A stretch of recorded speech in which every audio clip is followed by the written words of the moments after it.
Mari kita buka taklim kita malam hari ini dengan membacakan Al-Fatihah. Mudah-mudahan ada manfaatnya berkat Al-Quran. Al-Fatihah. A'udzubillahi minasyaitonir rajim. Bismillahirrahmanirrahim. Alhamdulillahi rabbil alamin. Arrahmanir rahim. Maliki yaumiddin. Iyyaka na'budu wa iyyaka nasta'in. Ihdinas siratal mustaqim. Siratal ladzina an'amta 'alaihim ghairil maghdubi 'alaihim waladdallin. Bismillahirrahmanirrahim. Alhamdulillahirabbil alamin. Allahumma shalli ala sayidina Muhammad miftahi babir rahmah adada ma fi ilmillah. Salatan wa salaman daimaini bidawami mulkillah wa ala alihi wa sahbihi. Assalamualaikum warahmatullahi wabarakatuh.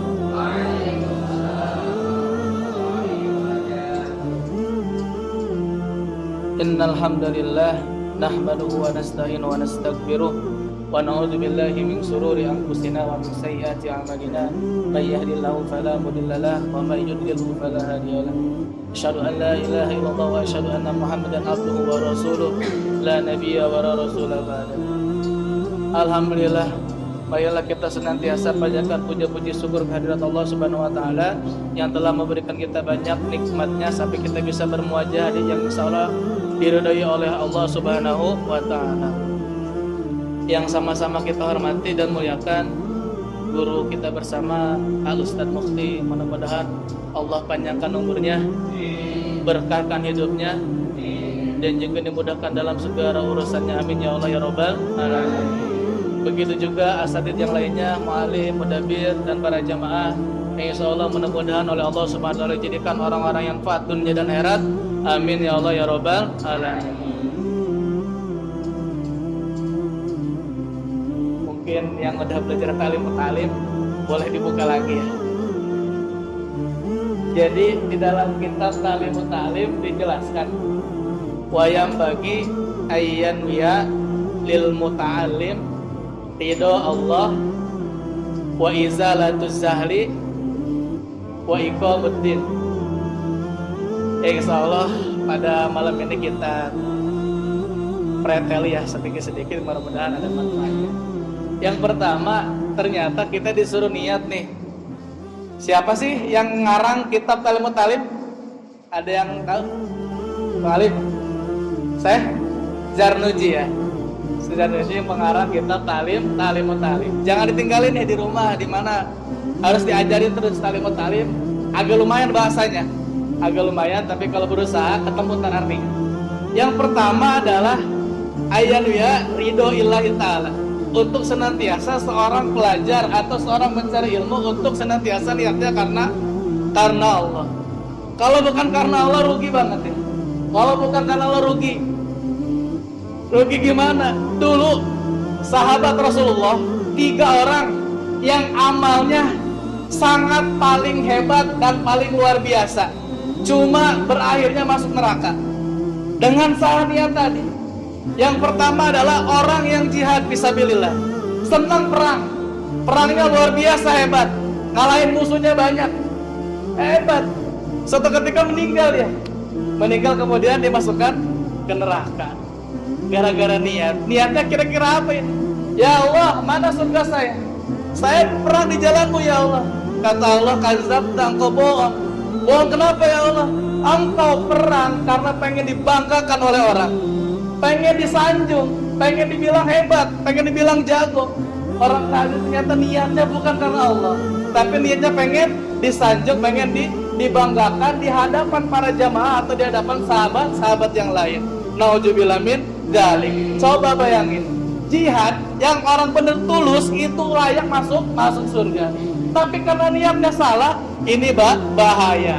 Orang tadi masuk neraka. Nauzubillah min dzalik. Mudah-mudahan kita senantiasa nyari ilmu dimanapun kita nyari itu karena Allah Subhanahu wa taala. Tolong dipegang niat kita nih. Yang pertama niat karena Allah Subhanahu wa taala. Tadi kisah pertama. Yang kedua adalah orang yang dermawan di zaman Rasulullah, luar biasa dermawannya. Ada masjid rusak, paling depan dibenerin. Kalau ada orang sedekah 10 juta, dia langsung 100 juta. Ada orang pakai miskin, langsung dikasih sedekah dengan luar biasa. Orang yang ke sekolah suruh sekolahin. Semuanya hebat. Pokoknya yang miskin ketemu saya akan kasih sedekah. Semua orang dikasih sedekah.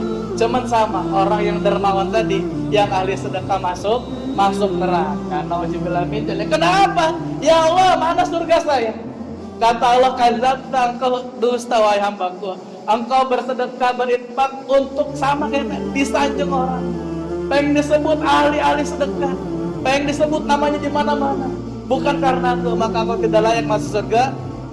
Jadinya masuk neraka. Rugi. Padahal sedekah adalah salah satu amalan yang bisa masuk ke pintu mana aja surganya. Kalau dia niat karena Allah Subhanahu wa taala. Yang ketiga nih yang harus kita lihat adalah orang yang hebat dakwahnya, ceramahnya bagus, omongannya bagus, cuman tadi niatnya bukan karena Allah, pengen disanjung, pengen katakan itu ustaz hebat, itu ulama hebat, jago, hadisnya hebat, segala macam hafal, imriti, nama jurumiyah, sampai segala macam kitab hebat. Cuman kata Allah, engkau juga bohong sama, maka masuk neraka. Nauzubillah min dzalik. Ini 3 amal yang sangat luar biasa, yang tidak bisa ada tandingannya, tetapi ujung-ujungnya masuk neraka. Salahnya cuma satu, bukan karena Allah niatnya, tapi karena manusia. Mudah-mudahan kita selama hidup di dunia, dari semenjak kita bisa ngomong sampai sekarang, mudah-mudahan amal perilaku kita karena Allah Subhanahu wa taala. Itu yang pertama, niat karena Allah. Ayo ya, ridho Allah. Yang kedua adalah izalatuz zahli, yaitu mengangkat kebodohan atau menghilangkan kebodohan. Jadi itu seakan kalau kita nyari ilmu harus niatnya, ya Allah, saya nyari ilmu, mudah-mudahan dapat ilmu dan bodohnya dikeluarin ya. Jangan jadi orang bodoh, rugi banget ya. Rugi banget. Orang bodoh tuh rugi.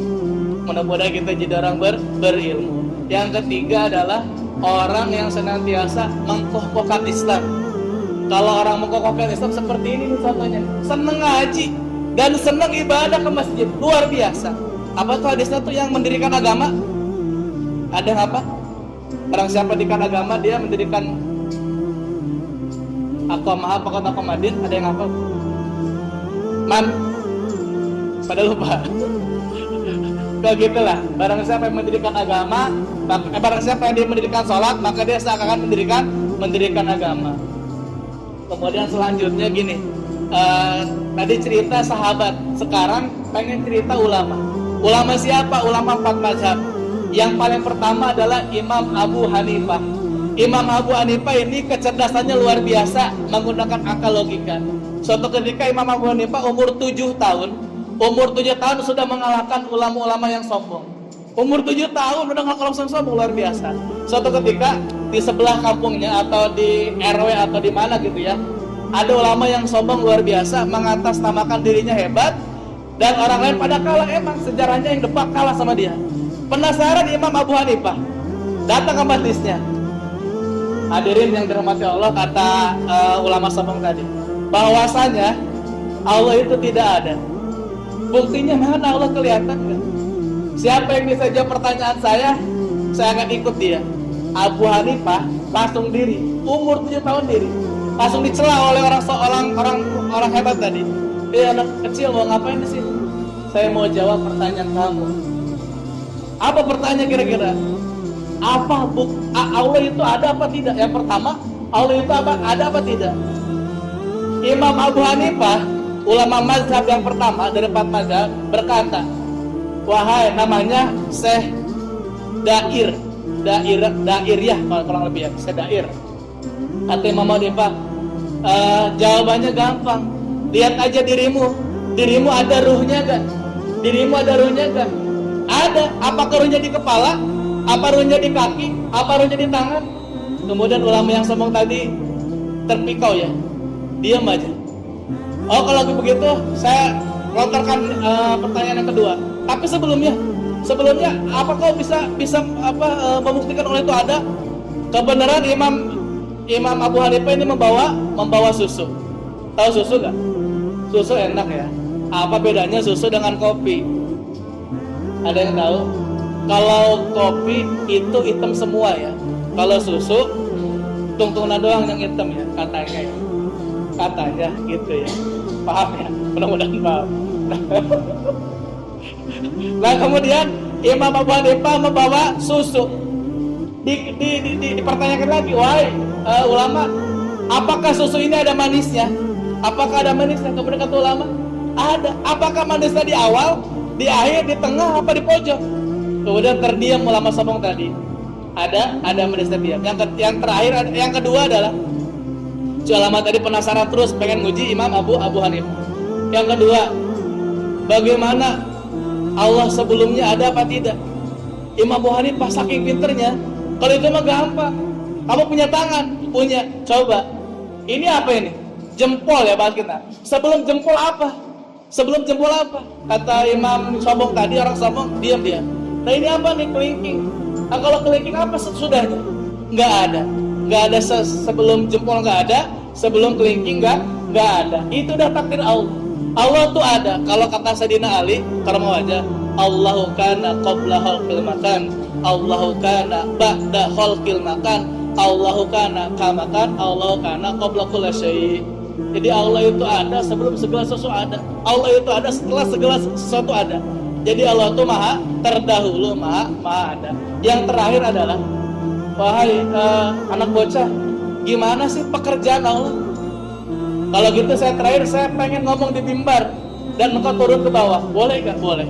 Imam Abu Hanifah naik ke atas, orang ulama tadi ke bawah. Inilah pekerjaan Allah, menurunkan orang sombong daripada mimbar dan menaikkan orang soleh seperti saya di atas mimbar. Subhanallah.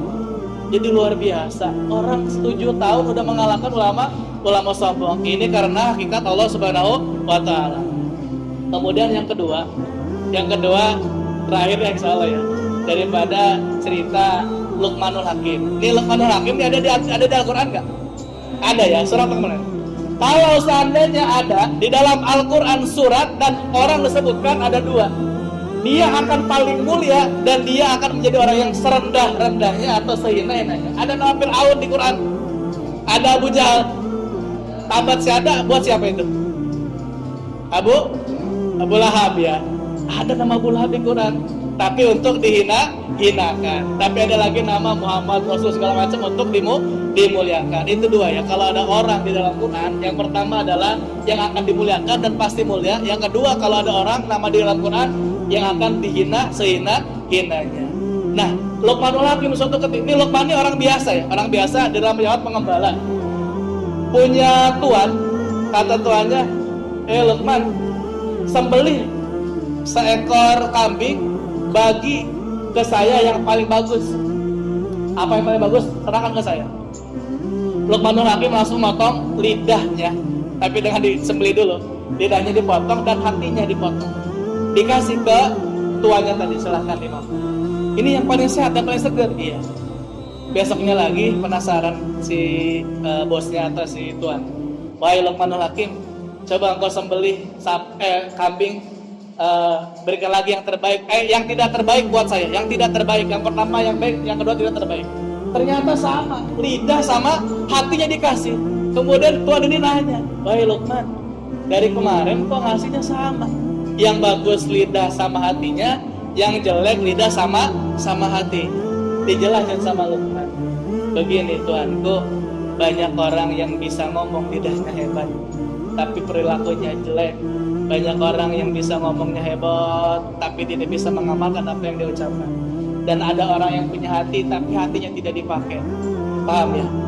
Itu yang pertama, yang jelek. Ada lagi yang kedua yang bagus. Tadi diganti ya.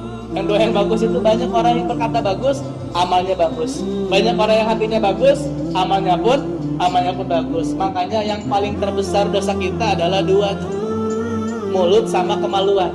Tapi yang paling besar lagi adalah hati, kolot tuh. Suka iri, suka dengki. Ngomongin orang berbuat maksiat yang udah ketutup kita omongin, itu dosanya besar daripada perbuatannya sendiri. Saya ngomongin teman saya nih berbuat mesum berapa kali, padahal udah ditutup tuh. Kemudian diomongin lagi sama saya lebih dosanya besar daripada orang tadi melakukan. Ustaz, mendingan kita ngelakuin loh, jangan juga ya, bahaya. Nauzubillah min dzalik. Yang mudah-mudahan ada manfaatnya. Mari kita senantiasa niat mencari ilmu karena Allah Subhanahu wa taala. Dan mudah-mudahan apa yang kita sampaikan Allah berikan hikmah kepada kita dan senantiasa kita amalnya baik atau lisannya baik dan hatinya baik. Kurang lebihnya mohon maaf. Hadanallahu wa iyyakum ajmain. Kalau ada kata-kata yang salah dari saya pribadi, dan kalau ada kata-kata yang benar dari Allah Subhanahu wa taala. Bila liqa nahdati bil hamdalillah alhamdulillahirabbil alamin. Kibarul majlis subhanakallahumma wa bihamdika asyhadu an la ilaha illa anta astaghfiruka wa atubu ilaik. Sedikit satu dibagi amalan. Jadi amalannya dari Habib. Kira-kira di WC ada setan enggak sih? Ada jin enggak sih? Di WC ada ya jin ya? Allahumma inni a'udzubika minal hubusi wal khaba'is. Kata Habib, bisa jadi itu jin yang di dalam kamar mandi ngeliatin aurat kita tuh. Itu bisa jadi. Bagaimana cara nangkalinnya agar gak kelihatan? Ini amalannya, tolong diamalin. Wabil khusus buat anak perempuan supaya gak terganggu di dalam kamar mandi. Amalannya satu doang. Bacanya Bismillahilladzi la ilaha illahu. Bismillahilladzi la ilaha illallah. Ini para Habib, dari para Habib suruh diamalin buat kaum muslimin. Ulangi, saya dulu ya. Bismillahilladzi la ilaha illahu. Bismillahilladzi la ilaha illahu. Diamalin sebelum masuk WC atau pas di WC, tapi jangan di mulut ya, di hati aja baca. Karena WC tidak boleh berzikir kecuali dalam hati. Sekian, terima kasih. Assalamualaikum warahmatullahi wabarakatuh.